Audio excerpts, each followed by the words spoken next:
Hey everyone, I just wanted to add this little bit here, just saying that a lot has been going on with Destiny as of late, but I'm not going to cover that here. I've already finished the audio, and I decided that I wanted to get this video out to you guys. So I'm going to be discussing the revelations that has happened with Destiny in the Nick Fuentes video. Anyways, let's get started, shall we? I don't give a fuck if my girlfriend goes and fucks another guy because I know she's coming back to me at the end of the night. Because we love each other. Because I'm a cool fucking person. I know that. If I'm not gonna gatekeep the fuck out of who my girlfriend fucks, do you think I'm gonna chase you around? If you're in critical condition, I think it's okay to show a little empathy. Don't you? You're right. Hold on. I'm sorry. I didn't know somebody else died. What state was this in? Pennsylvania, my state. Swing state voter. Sorry, what? Okay.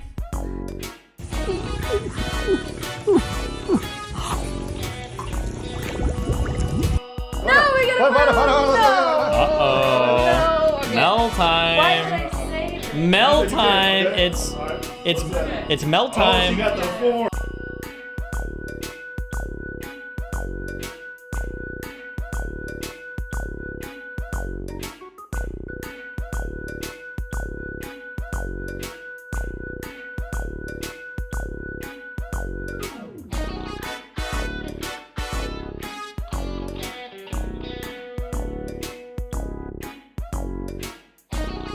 Hello there everyone, and welcome to another episode of Scurvy Shit List. I've been looking forward to doing this one for a long time. Already, we have quite the image on the screen. We have the blue-haired cuckold sitting in his chair, while his wife is being spun around by some other guy. Quite an exquisite image, if you ask me. I think my favorite part of the image is this cuckold's deadpan face as he stares right into the camera, saying, "What the fuck happened to my life?"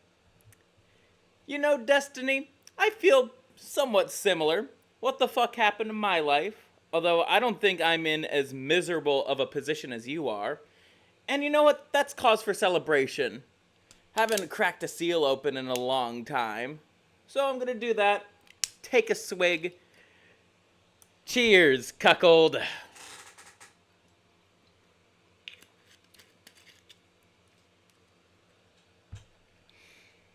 Also, being serious for just a tiny bit,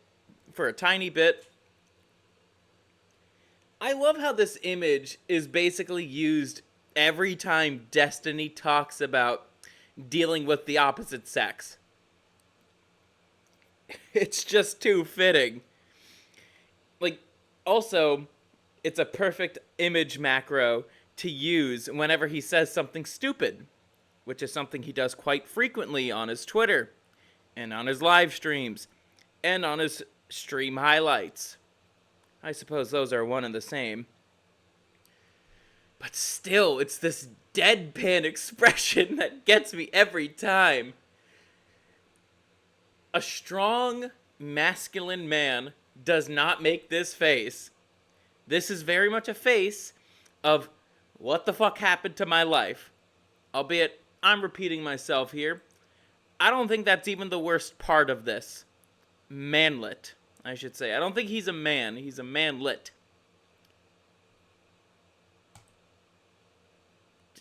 Just take a look at this. His face isn't doing him any favors. I made fun of this picture before on stream, and I'm going to do so again at your guys' displeasure. As we can see, we have the lack of a trapezius muscle, so it tells me that he can't lift shit. Funny, as he has a gun in his room. I'm honestly not sure how he made it all the way up the stairs with that thing to his apartment room. As we can see, we have a really bad case of skinny fat. Man, I swear, this guy does not work out one bit. I don't care what he says. If he works out, I don't think he does. It's like he is trying, to bulk. That's a kind of physique you get when you bulk. However, you're not going to be skinny. You're going to have a trapezius muscle. You're going to have biceps. You're going to have shoulders. You're going to have some pecs. You're not going to look like this. Okay? You're going to gain a little bit of fat. But that's the point of the cut, is that you cut the fat. And that way you don't have these ridiculous looking love handles. They are far worse than mine, I will tell you that. But as you can see, there's a beautiful ocean, and you could even see some buildings over here in this picture. However, this thing is supposed to be the focus of it, thus ruining a perfectly good-looking screenshot of a beach and a girl in a bikini and the buildings that are right over there, probably some town. Boy. Oh, boy. Let's get back to this image, shall we? This is the man who tells you that you're not masculine enough online. This is also the man who calls you an incel whenever you start to complain about just how bad the dating market is. This is the man who tries to talk over you when you're actually trying to make a point. This man is quite literally a chihuahua.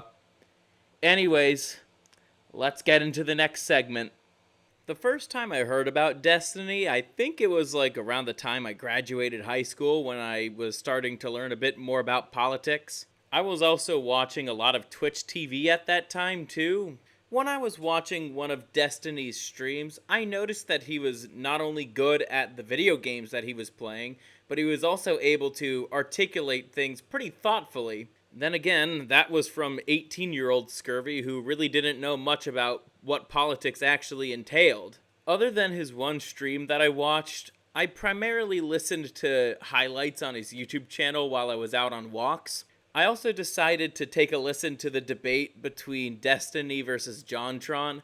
John wasn't wrong, but he argued his points very poorly, which is why Destiny won that. But around the time that I got to college, that's when I stopped listening to him and focused on other kinds of content. Also, World of Warcraft's Battle for Azeroth expansion was out, and I was busy playing that at the same time. Every now and then I'd hear some stuff about what kind of drama he got into, but it was pretty short, and I didn't really pay much attention to it. It wasn't until 2022 that Destiny became relevant again for all the wrong reasons. It was in that year that we learned that Destiny was in an open relationship with a Swedish whore. I mean Twitch streamer.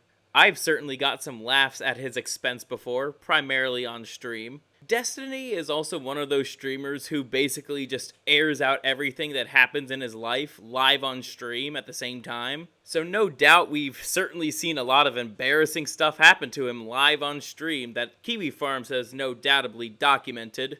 And don't even get me started on his podcast tours. I still remember the time that Destiny, Sneeko, and Rolo Tomasi were on the Fresh and Fit podcast, and Destiny was trying to justify his degenerate lifestyle. That debate was a mix of both funny and frustrating moments. I think the worst part of Destiny's open relationship saga was the fact that he married the bitch without a prenup. He was like, oh, but I love her and she loves me and she's gonna be going back to me at the end of the night after getting cream pied by a bunch of other guys. If you possess any pattern recognition skills, you could tell where that relationship was gonna end up the moment it started. Also, do yourselves a favor and take a look at Melina's new boyfriend. Holy shit, that guy is such a faggot. Anyways, Destiny deserves all the shit that he's gotten so far, but let's take a look as to why he deserves it. Some could say that Destiny is a wordsmith. Maybe. I think he knows how to orate himself well, but I don't think he actually says anything at the end of the day, especially as of late. He's doing the rhetorical equivalent of some weak nerd trying to puff up his chest to make himself look more buff than he actually is. Since this is Destiny we're talking about, yeah. If you ask me, Destiny stumbles the most whenever he tries to rationalize his degenerate lifestyle and or the degenerate lifestyle of other people. A good example of what I'm talking about here is when he was on Fresh and Fit with Sneeko and Rollo Tomasi, trying to justify his quote-unquote open relationship. Instead of sounding logical and reasonable, he just came off to me as like a chihuahua that can't stop barking. A rather apt comparison if I say so myself, because he's pretty short and he can't stop talking. Not to mention he has this really nasty habit of interrupting people when they're trying to make a point. I've noticed this on his appearance on Whatever, where Brian is trying to make like some point, or maybe another guy on the panel is trying to make some point, and then Destiny just comes with a, but what about, or just some other stuff like that. I'm glad Undead Chronic didn't let him do that kind of shit. Now let's get to the real reason why I wanted to make this video in the first place. Destiny's response to the Trump assassination attempt. I played some of the most damning stuff he said about that incident in the intro of this video, and I also made my own video about the subject. Holy shit, like, how can he be so jovial and happy and saying, yes, a swing state voter died, yes! Nowadays, Destiny is so politically brain-rotted that basic morality completely evades him. For those who don't know, Corey Comparatore was considered a hero in his community. When he was alive, he was a firefighter, and a damn good one at that. He was also a father and a grandfather, too. Look, I like dark humor, but that's no excuse to be dancing on someone's grave while singing the celebration song. I'm glad that Elon suspended Destiny's Twitter monetization. I also remember when the little bitch started crying about cancel culture, as if he didn't participate in it himself when it came to right-wing figures. Whenever he was talking about freedom of speech, to me it just came off as very disingenuous and dishonest. Every time I take a look at his Twitter profile, he's being disingenuous or dishonest about something. I just decided to pull up a random tweet from him. I know, could be considered cherry picking, but this is one out of many tweets that just have this kind of energy. Continuing on about arguments and debates, whenever Destiny argues with somebody on the right, for the most part, he gets fucking annihilated. A good example of this is when he was trying to simp for Lauren Southern when Undead Chronic was debating her. And Destiny was trying to do all his usual squirrely tactics, but Chronic just shut that shit down. Highly recommend you listen to the whole debate. I can only imagine how much brutality will occur if Destiny ever gets into an argument with Romanian V or the aristocratic utensil. That is gonna be some bloodshed right there, rhetorically speaking. Last thing that I want to go over is the fact that Destiny is not a good father. The reason why Destiny is in Florida to begin with is that he abandoned his family to play StarCraft 2. I'm not lying about that. Seems like that guy's priorities were always a little bit messed up. Also, I found it pretty funny how his son got quote-unquote revenge on his dad. The kid also has a good head on his shoulders considering how often he makes fun of his dad too. But still, abandoning your family so you could play StarCraft in Florida, not a good move. Destiny is on my shit list because 1, he's a cuckold, and 2, he's a genuine asshole. He absolutely deserves all the shit he has gotten and will get. At first I thought that Destiny was just a disingenuous little faggot, but after the whole Trump assassination attempt, he is also a vindictive, dishonest little faggot. With that being said, thank you guys for watching, and I assume you know who the next person on the shit list is gonna be. If you don't know who it is, go watch the trailer.